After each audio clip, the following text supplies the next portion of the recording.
یا سارے کے سارے ایک ساتھ آ جائیں، یہ نہیں، یا الٹی ترتیب سے آئیں، 12واں آ گیا پھر 11واں پھر 10واں پھر 9واں پھر، یہ بھی نہیں، یا سیدھی ترتیب سے آئیں، یہ 12واں تو خیر ہے ہی، پہلا دوسرا تیسرا، یہ بھی نہیں، کوئی ترتیب ہم کو نہیں بتائی گئی، صرف ایک چیز بتائی گئی، امام کے بعد اگر کوئی آئے گا تو وہ کربلا والا حسین آئے گا، جو کسی بھی ترتیب کے اعتبار سے موضوع نہیں بن رہے، نہ اوپر سے چلے 1 2 3، نہ نیچے سے جائیں 11 10 9 8، مگر اتنا بتایا کہ حسین اور امام زمانہ کا رشتہ پہچانو، کہ امام کے بعد جو سب سے پہلے آئے گا وہ حسین مظلوم ہوگا، پھر باقی جس ترتیب سے بھی آئیں۔ ایک بات اور آئیے مزید تیسری بات، اور وہ یہ کہ جب امام زمانہ شہید ہو جائیں گے، امام زمانہ کی شہادت ایک طے شدہ امر ہے، اور اسی لیے پھر ایک بحث اٹھتی کہ کیا امام اگر شہید ہوئے تو ایک بار پھر آئیں گے یا نہیں آئیں گے،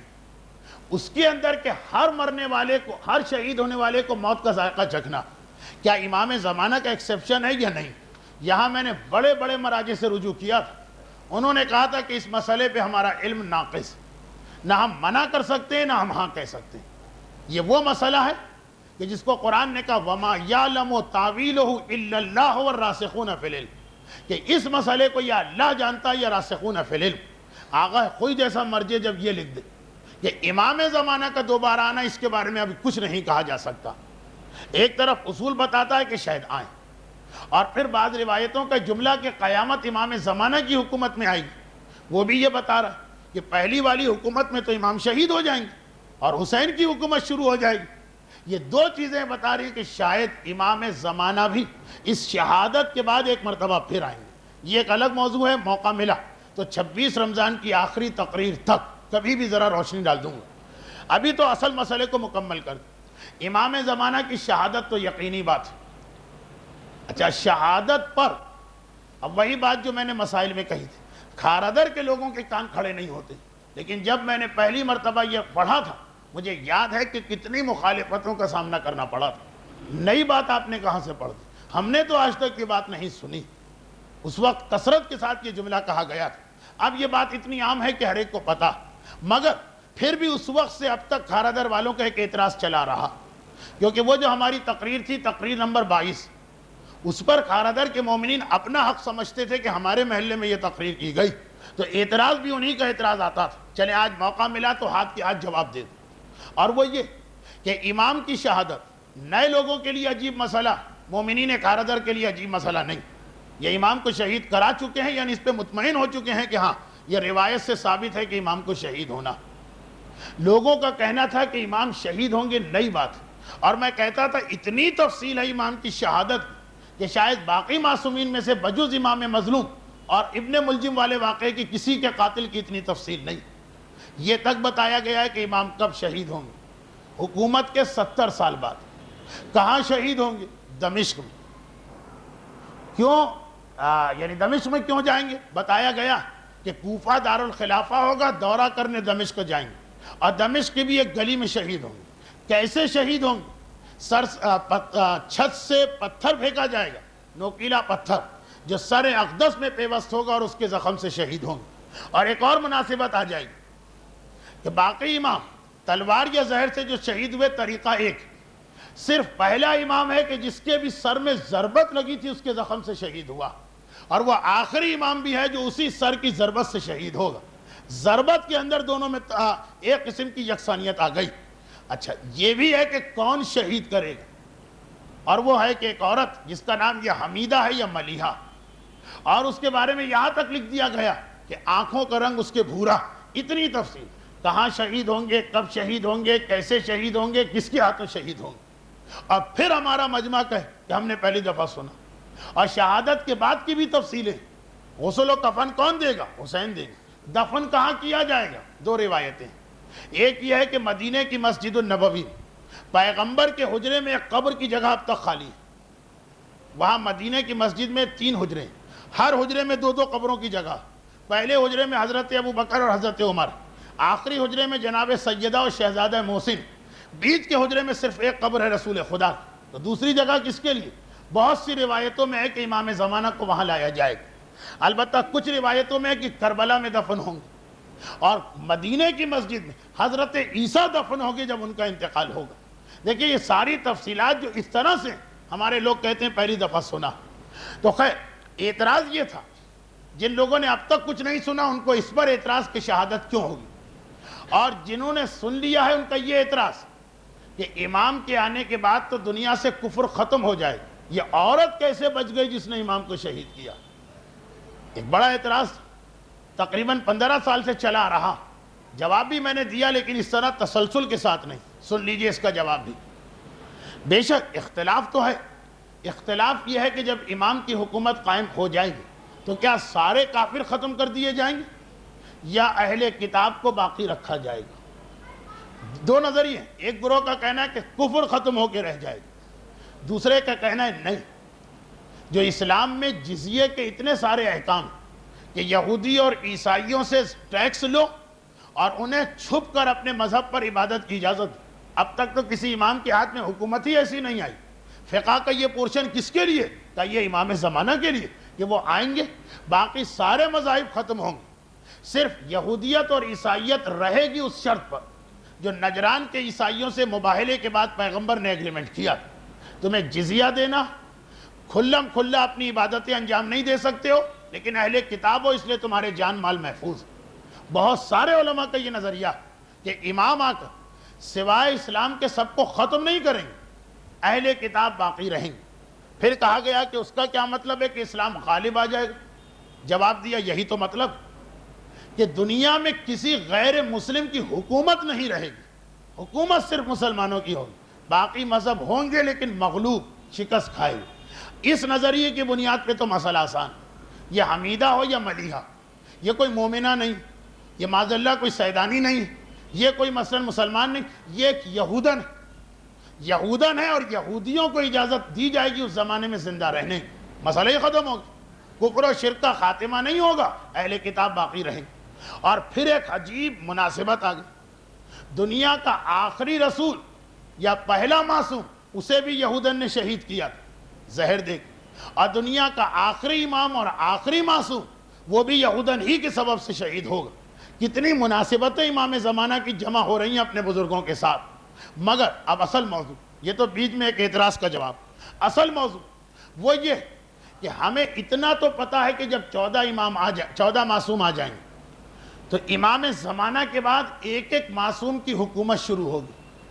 پھر وہی کوئسچن مارک، کس ترتیب سے امام حکومت کریں گے؟ کیا امام زمانہ کے بعد 11واں حکومت کرے گا، پھر 10واں، پھر 9واں؟ یعنی وہ سیدھی ترتیب چلے گی؟ رسول خدا کی تو حکومت ہو چکی ہے ان کی زندگی میں، امام علی، امام حسن، اس طرح حکومتیں چلیں گی، یہ بھی ہم کو کچھ نہیں معلوم۔ لیکن ایک چیز معلوم، امام زمانہ کے بعد پہلی حکومت نہ 11ویں کی ہوگی نہ پہلے کی ہوگی، نہ ترتیب سعودی چلے گی نہ ترتیب نزولی، پہلی حکومت حسین مظلوم کی ہوگی۔ اسی وجہ سے امام زمانہ کو غسل و کفن حسین دیں گے، اس لیے کہ ہر معصوم کو، ہر امام کو اس کے بعد والا امام غسل دیتا۔ ظہور کے بعد ترتیب ہی یہ ہو گئی، امام زمانہ کے بعد امامت ہی حسین کی شروع ہو گئی۔ تو آپ نے دیکھا کہ امام زمانہ اور میرے مولا حسین میں کتنا گہرا ربط اور رشتہ چلا رہا کہ یہ 3 4 5 باتیں تو میں نے جلدی بتائی، باقاعدہ بیٹھ کر کتابوں کا مطالعہ کروں اور ریسرچ کروں تو شاید ایک چھوٹا موٹا کتابچہ اس پہ تیار ہو سکتا، یہ چند باتیں بتا دیں۔ اتنی گہری مناسبت ہے حسین اور امام زمانہ میں۔ اب آئیے حسین مظلوم کی حدیث سنیے، بہار الانوار علامہ مجلسی کی کتاب، اس کی نئی جو پرنٹنگ ہوئی 110 جلدوں میں، جلد نمبر 51 صفحہ نمبر 133، والیوم 51 پیج 133 133 اس کی ایک حدیث۔ اب یہ وہ حدیث کہ حسین نے ایک جملہ کہا اور حسین کے بعد ایک اور معصوم نے اس جملے کی وضاحت کی۔ جملہ یہ، حسین مظلوم نے کہا کہ میرا جو بیٹا ظاہر ہونے والا، جو پردہ غیبت میں جا کے ظاہر ہوگا، اس میں 2 انبیاء کی سنتیں، جب تک وہ غائب رہے گا یوسف نبی کی سنت، اور جب ظاہر ہوگا تو موسیٰ نبی کی سنت اس میں آ سکتی ہے۔ سنت کا کیا مطلب؟ ویسے تو امام زمانہ میں تمام انبیاء اور تمام ائمہ کے کمالات کی جھلک ہوگی، مگر سنت کا مطلب یوسف کی زندگی کا ایک واقعہ امام زمانہ میں پیش آنے والا، البتہ غیبت میں، اور موسیٰ کا واقعہ امام کے ظہور میں پیش آنے والا واقعہ، ان کی زندگی کا ریپیٹ ہوگا واقعہ۔ اب اتنا کہہ کر حسین خاموش ہو گئے، کیا مطلب سمجھ میں نہیں آیا؟ اس کے پہلے ٹکڑے کو سمجھایا امام جعفر صادق علیہ السلام، اور یہ میں نے بہت ساری مجلسوں میں پڑھ دیا، بہت ساری مجلسوں میں پہلے ٹکڑے کو سمجھایا چھٹے امام، جب یہ کہا کہ یوسف کا مطلب سمجھے ہو؟ یوسف کا مطلب یہ ہے کہ جب تک میرا بیٹا غائب رہے گا، تو غیبت کی دو قسمیں، ایک تو یہ ہے کہ جو چیز غائب ہو وہ دنیا سے کٹ کے کہیں غائب ہو، جیسے اصحاب کہف، وہ بھی تو غائب ہیں مگر کہاں ہے؟ ایک غار کے اندر۔ میرا بیٹا اس طرح سے غائب نہیں ہوگا کہ کسی جزیرے میں ہو یا غار میں ہو یا پہاڑ میں ہو یا جنگل میں، میرا بیٹا غائب ہوگا دوسری غیبت جو یوسف کی تھی۔ کہا مولا یوسف کی کیا غیبت؟ کہا یوسف کی غیبت یہ کہ یوسف مصر کے وزیر اعظم بن گئے، ان کے 11 بھائی ان کے پاس کسی کام سے آئے، یوسف سے بات چیت کی، ہاتھ ملایا، سلام کیا، آرگومنٹ ہوا، بحث ہوئی، یوسف کے آگے ہاتھ جوڑے۔ کیوں؟ مسئلہ کیا تھا کہ یوسف کے 12 بھائیوں میں ایک تو یوسف تھے، 11 دوسرے تھے، ان 11 میں ایک سگا بھائی تھا بنیامین، باقی 10 سوتیلے تھے۔ اپنے سگے بھائی کو روک لیا، یہ ظاہر تو نہیں کیا کہ میں یوسف، کہا بس یہ وزیر اعظم کا حکم ہے، اس کو روک لو۔ وہ 10 بھائی تڑپتے ہوئے آ گئے، کیا ہے وزیر اعظم، ہمارا ایک اور بھائی یوسف تھا۔ کس سے کہہ رہے ہیں؟ خود یوسف سے، اور ہمارا بابا بڑا ناراض ہوا جب ہم اس کو لے کے گئے واپس نہ لائے، اگر دوسرے بھائی کو بھی کھو کے آ گئے تو بابا ہم سے بات بھی نہیں کرے گا، ہم پر نہ صحیح تو ہمارے بابا کے بڑھاپے پہ رحم کر۔ وہ ساری گفتگو قرآن میں بھی۔ امام کہہ رہے کہ دیکھو کون بات کر رہے؟ بڑے بھائی۔ کس سے بات کر رہے؟ اپنے چھوٹے بھائی سے۔ کس کا نام لے رہے؟ یوسف کے منہ پہ یوسف کا نام لے رہے ہیں۔ بڑے بھائی کا مطلب کیا؟ یوسف ان کی گودوں کا کھیلا ہوا، اس کی رگ رگ کو اور پل پل کو جانتے، پھر بھی نہیں پہچان پائے کہ یہی ہمارا بھائی یوسف۔ میرا بیٹا غیبت میں یوسف کی طرح غائب ہوگا، کسی پہاڑ و جنگل میں نہیں ہوگا، تمہارے بیچ میں ہوگا، تمہارے درمیان ہوگا، کبھی تم اسے سلام کرو گے، کبھی وہ تم سے ہاتھ ملائے گا، کبھی تم اس سے بات چیت کرو گے، کبھی تمہارے اس کے درمیان لین دین ہوگا، تمہیں پتہ ہی نہیں چل رہا ہوگا کہ یہ میرا آقا، یہ میرا مولا، یہ میرا ولی، یہ میرا منتہائے مقصود ہے، میں اس کے غیبت میں، اس کے انتظار میں تڑپ تڑپ کے زندگی گزار رہا ہوں۔ کہا ایک تو یہ سنت، امام جب تک غائب رہیں گے یوسف کی طرح غائب رہیں گے، اصحاب کہف کی طرح نہیں۔ حسین نے صرف 2 جملے کہے، میرا بیٹا غیبت میں یوسف کی طرح، ظہور میں موسیٰ کی طرح۔ اب آدھی حدیث تو واضح ہو گئی، لیکن باقی جملے کا کیا مطلب؟ کہ میرا بیٹا موسیٰ کی طرح۔ اور یہ جملہ کہ میرا بیٹا موسیٰ کی طرح، یہ کئی معصومین کی زبان پہ آیا، پیغمبر کا جملہ، بے ابی و امی، میرے ماں باپ تجھ پہ قربان۔ کس پر؟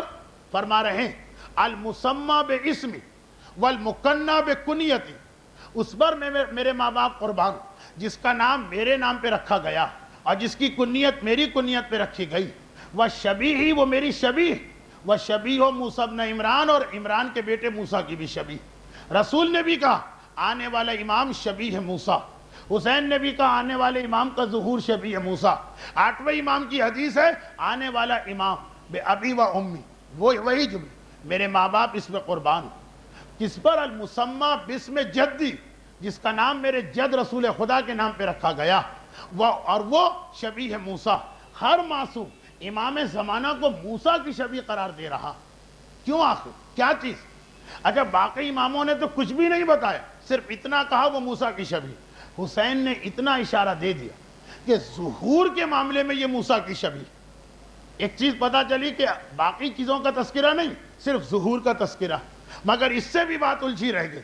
اب اس بات کو سلجھایا ایک ایسے امام کہ پھر میرا وہ جملہ آ گیا کہ اگرچہ وہ ہمارے اماموں میں شامل مگر اس کی حدیثیں سب سے کم پڑھی جاتی۔ آئیے آج کی اس تقریر کی برکت سے 2 ایسے اماموں کی حدیثیں آپ سن رہے ہیں جو شاید آپ کو یاد بھی رہ جائیں، کیونکہ واقعاتی حدیثیں اور ان کی حدیثیں بہت ہی کم بیان ہوتی۔ اب مسئلہ کیا رہا کہ رسول خدا سے 8ویں امام تک ہم نے کم از کم 5 معصوموں کی زبانی سنا کہ آنے والا امام موسیٰ کی شبیہ، اور کسی نے نہیں بتایا کہ اس سے مراد کیا۔ صرف حسین نے اتنا بتا دیا کہ اس کا ظہور موسیٰ کی طرح، کیا مطلب؟ اب اس مسئلے کو حل کیا اس امام نے کہ جس کا نام اور جس کی حدیثیں کم بیان کی جاتی، یعنی ہمارے نویں امام امام محمد تقی علیہ السلام. نویں امام کی حدیثیں کتنی کم بیان ہوتی ہیں، ہمارے موضوع کی مناسبت سے سن لی. فرماتے ہیں نویں امام، حوالہ بہار الانوار، وہی جلد 51، وہی صفحہ 133.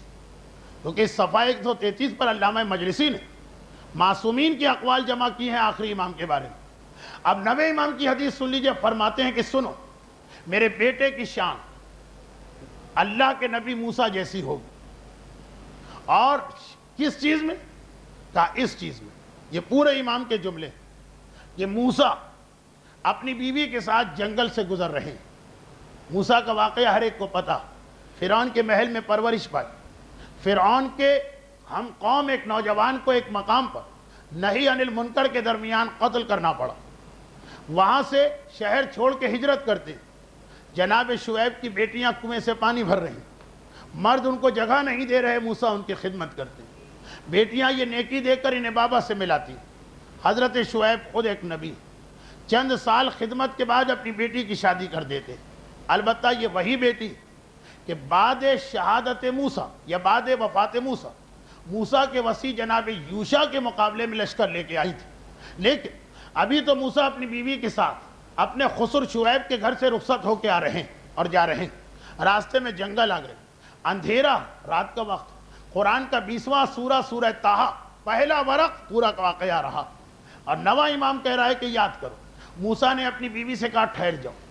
موسیٰ نے اپنی بیوی سے کہا انتظار کرو، کیونکہ ایک جھاڑی کے پیچھے آگ نظر آئی تھی. کہا کہ میں آگ لینے جا رہا ہوں تاکہ یہ اندھیرا کم. آگ لینے گئے. اس جھاڑی کے پیچھے سے خدا کی آواز آئی اور کہا کہ اے موسیٰ، اب تمہیں حکم نبوت مل رہا، اعلان نبوت کا حکم مل رہا. جاؤ فرعون کے پاس، اور وہ باغی ہو گیا، جا کے اس کو تلقین کرو اور نصیحت کرو. موسیٰ واپس آئے. آگ تو لے کے آئے مگر اعلان نبوت و اعلان رسالت کا تاج بھی پہن کے آئے. یہ پوری تفصیل نبی امام کے جملے، لفظ تاج بھی اس میں، تاج نبوت و امامت پہن کے، تاج نبوت و رسالت پہن کے آئے. بس ہمارا بیٹا اس چیز میں موسیٰ کی شبیہ ہوگا کہ اللہ عین ممکن ہے کہ ایک رات میں معاملات کو سنوار دے. جس طرح موسیٰ جب مغرب کا وقت آیا اس وقت پناہ کی تلاش میں خوفزدہ انسان تھے، اور فجر کا وقت آیا اعلان رسالت کے ساتھ فرعون کے دربار جا رہے ہیں. اسی طرح سے نواں امام کہتا کہ یہ عین ممکن ہے کہ ایک رات آئے میرا بیٹا آخری امام سوئے، خوف کی عالم میں سو رہا، اور صبح کو اٹھے تو ایک مرتبہ اسے حکم امامت ہو چکا ہو کہ اپنی امامت کا اعلان کرو. البتہ خوف کس چیز کا؟ وہی جملہ، اپنا خوف نہیں، اپنے ماننے والوں پہ جو ظلم دیکھ رہا. ایک مرتبہ گھبرایا جا رہا، جیسے آج کل ہم اور آپ، ہماری کیا حیثیت، بوسنیا، عراق، لبنان، کشمیر، گھبرا جاتے. کہاں کہاں ظلم ہوگا صاحبان ایمان پر، ایمان پر. تو امام تو باپ سے زیادہ محبت کرتے ہیں، وہ تو رو رہے ہوں گے اس وقت، سب سے زیادہ غمگین امام. تو میرا نواں امام کہہ رہا کہ اللہ چاہے تو ایک رات میں موسیٰ کی طرح سے میرے بیٹے کی امامت کے تمام کاموں کو سنوار دے. وہ مغرب کو سوئے گا تو روتا ہوا سوئے گا اپنے ماننے والوں کی حالت دیکھ کر، اور فجر کو بیدار ہوگا تو اس شان کے ساتھ کہ ذوالفقار اس سے کلام کر رہی، اس کے ایک ہاتھ میں ذوالفقار ہے، دوسرے ہاتھ میں علم اسلام ہے، خانہ کعبہ کی دیوار سے ٹیک لگا کے بیٹھا، آنے والوں سے بیعت کر رہا ہے، اور جبرائیل ساری دنیا میں اس کی امامت کا اعلان پہنچا رہے ہیں. درود بھیجے محمد وعلیہ. واقعات کی تفصیل اس وقت نہیں بیان کرنا، یہ نہیں بتانا ہے کہ امام کے ظہور کے بعد کیا واقعات پیش آئیں. بتانا صرف یہ تھا، عرض یہ کرنا تھا کہ ایک رات میں بھی امام آ سکتے ہیں. ساری نشانیاں ایک طرف رہ جائیں گی، کسی نشانی کی ضرورت نہیں. مگر آخری جملے، اگر مومنین کرام نے امام کو نہ بلایا تو امام 10 نشانیوں کے بعد اپنے وقت پر آئیں. یہ ایک رات کے ساتھ شرط یہ کہ مومن امام کو بلائے. اچھا، اور ایک بات اور یاد رکھیے، سورہ انفال، یہ آخری آیت ہے جو پڑھ رہا ہوں، وَاتَّقُوا فِتْنَةً لَا تُصِيبَنَّ الَّذِينَ ظَلَمُوا مِنْكُمْ خَاصَّةً. یاد رکھو ایک ایسا فتنہ بھی آتا ہے کبھی. قرآن کہہ رہا ہے، یہ سورہ انفال لفظ بلفظ ترجمہ. ڈرو اس فتنے سے، جب وہ آئے گا تو اس کی لپیٹ میں صرف ظالم نہیں آتے، بے گناہ اور معصوم بھی اس کی لپیٹ میں آ جاتے ہیں. یہ کون سا فتنہ؟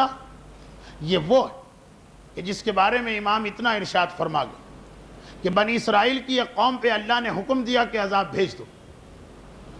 پہلے یہ تو ہم خوش قسمت ہیں کہ رسول امت رسالت ہم کو ملی.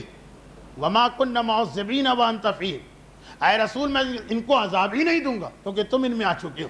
بنی اسرائیل میں تو ایسا نہیں تھا، تھوڑی دیر اللہ مہلت دیتا ہے عذاب بھیج دیتا. فرشتوں سے کہا جاؤ فلاں قوم میں عذاب نازل کرو. وہ فرشتے آئے، آدھی رات کا وقت تھا. عذاب عام طور پر فجر کے قریب آتا کہ شاید کوئی نیک بندہ نماز شب کے لیے اٹھ جائے، دعا مانگے اور عذاب دور ہو جائے. مگر دیکھا تو واقعہ ایک عجیب منظر نظر آیا. ساری قوم گناہوں میں کھوئی ہوئی، ساری قوم گناہ کر رہی. ایک مکان میں ایک انتہائی مقدس نوجوان نظر آئے، رو رہا، نمازیں پڑھ رہا ہے، روزے رکھ رہا، قیام قوت کے عالم میں. رات کو تو روزے نہیں ہوتے لیکن اس کی جسمانی حالت، نمازیں، تلاوت، ذکر خدا. گھبرا گئے فرشتے، کیونکہ اللہ کا ایک طریقہ اور ہے. جس قوم میں عبادت کرنے والے بزرگ، خوف خدا سے رونے والے جوان، شیرخوار بچے ہوں، بے زبان جانور، اللہ اس قوم پہ عذاب نہیں نازل کرتا، پہلے ان کو نکالا جاتا. اس قوم میں تو ایسا جوان ہے کہ جو توبہ بھی کر رہا ہے اور عبادت بھی کر رہا ہے. کیا ہم کہیں صحیح جگہ آ گئے، غلط جگہ تو نہیں پہنچ گئے؟ خدا سے پوچھا پروردگارہ اس قوم کے بارے میں کیا ہوگا؟ کہا عذاب. صحیح جگہ ہے. کہا پروردگارہ سب پر عذاب؟ کہا سب پہ عذاب، خصوصاً اس نوجوان پر بھی عذاب جو عبادت کر رہا. اے خدا آخر یہ کس لیے؟ کہا اس لیے کہ یہ عبادت کر رہا مگر جو حق کا پیغام ہے وہ دوسروں تک نہیں پہنچا رہا. میرا کتنا ہی عبادت گزار بندہ، اس کی عبادتیں ضائع نہیں ہوتی، قیامت میں اجر دیتا ہوں. لیکن دنیا میں کتنا ہی عبادت گزار بندہ کیوں نہ، دنیا میں اگر وہ حق کا پیغام دوسروں تک نہیں پہنچا رہا تو جو عذاب دوسروں کے لیے آ رہا ہے وہ عذاب اس کے لیے بھی آئے گا. اب اگر کوئی مومن کہہ دے کہ مولانا آپ بار بار کہہ رہے ہیں کہ اگر سچے دل سے امام کو پکارے تو راتوں رات امام آ سکتے ہیں، ہم یہ 20 یہ 25 یہ 50 آدمی تو پکار رہے ہیں، مگر نہیں. اگر آپ کی آبادی ساری دنیا کے اندر 10 کروڑ یا 15 کروڑ، اس میں 50 60 100 200 لاکھ 2 لاکھ پکارے، وہ کافی نہیں. وہ تو وہی بات ہو گئی کہ وَاتَّقُوا فِتْنَةً لَا تُصِيبَنَّ الَّذِينَ ظَلَمُوا، کہ عذاب سب پہ آ سکتا. ہماری ذمہ داری بنتی اگر ہم راتوں رات امام کو بلانا چاہیں تو خالی خود نہ پکارے، یہ پیغام اپنے پورے معاشرے میں دوڑا دے، ایک ایک شخص کو اس سے آگاہ اور خبردار کر دے. وہ مانے یا نہ مانے وہ الگ مسئلہ ہے. ہمارا فریضہ اس وقت ادا ہوگا جب ہم ایک ایک کے کانوں تک یہ پیغام پہنچا چکے ہوں. خالی اپنی جگہ بیٹھ کے گڑگڑا کے امام کی دعا کر لینا یہ کافی نہیں. یہ تو بنی اسرائیل کا وہ نوجوان بھی کر رہا تھا جس پر اللہ نے عذاب بھیجا، اور یہ کہہ کے بھیجا کہ تیری نیکیاں ضائع نہیں ہیں، قیامت میں اجر ملے گا. مگر دنیا میں ظالموں کا عذاب مظلوم پر بھی آئے گا. کون مظلوم؟ جو چپ ہو جاتے ہیں، جو اس حق کے پیغام کو آگے نہیں پہنچاتے ہیں، جو ہر ایک کو آگاہ نہیں کرتے حقائق کے ساتھ، ان کے اوپر بھی یہ پیغام، ان کے اوپر بھی وہی عذاب آنے والا. تو امام ہم دوسروں کی وجہ سے ظاہر نہیں ہو رہے، جو امام کو یاد ہی نہیں کر رہے، شیعوں میں جو دوسرے، مگر ہم بھی قصوروار. ہم اپنی جگہ دعا امام زمانہ پڑھ کے بیٹھ جاتے ہیں. بچے، بچیاں، عورتیں، مرد، دیہات میں رہنے والے، شہروں میں رہنے والے، جہاں جہاں تک ہماری رسائی وہاں تک ہمیں یہ پیغام پہنچانا پڑے گا. ورنہ امام کے ظہور کی تاخیر کا جو بھی بھگتان ہے، نقصان ہے، خمیازہ ہے، وہ ہم کو بھگتنا پڑے گا. اور حالات تو ابھی عجیب نہج کے اوپر جا رہے ہیں. ایک بہت ہی عجیب حدیث مجھے پڑھنا تھی. ایک زمانے میں اینٹینا کی حدیث پڑھی تھی، اس سے ملتی جلتی ایک اور حدیث مجھے نظر آ گئی، لیکن آج وقت نہیں ہے، وہ انشاءاللہ میں کل پڑھوں گا.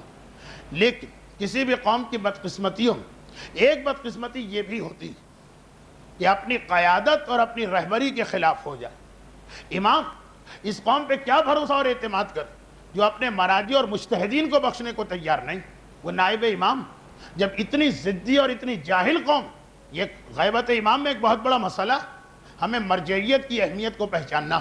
آج وقت بہت زیادہ گزر گیا، میری باتیں بھی اب ذرا بے ترتیب ہونے لگی، لیکن چونکہ میں یہ چاہتا ہوں کہ کتاب مجھے بار بار نہ لانا پڑے، اس لیے ایک چھوٹا سا خط آپ کو سنا رہا ہوں. کتاب میرے ہاتھ میں ہے، اسی میں سے، اور آخری جو میرے جملے آج ہوئے اور یہ جو خط میں پڑھ رہا ہوں، ان دو میں مجھے ایک رشتہ ملانا. ہماری مرجعیت کے اوپر جو تہمتیں اور الزامات لگائے گئے، کچھ لوگ جھوٹے مرجع بن کے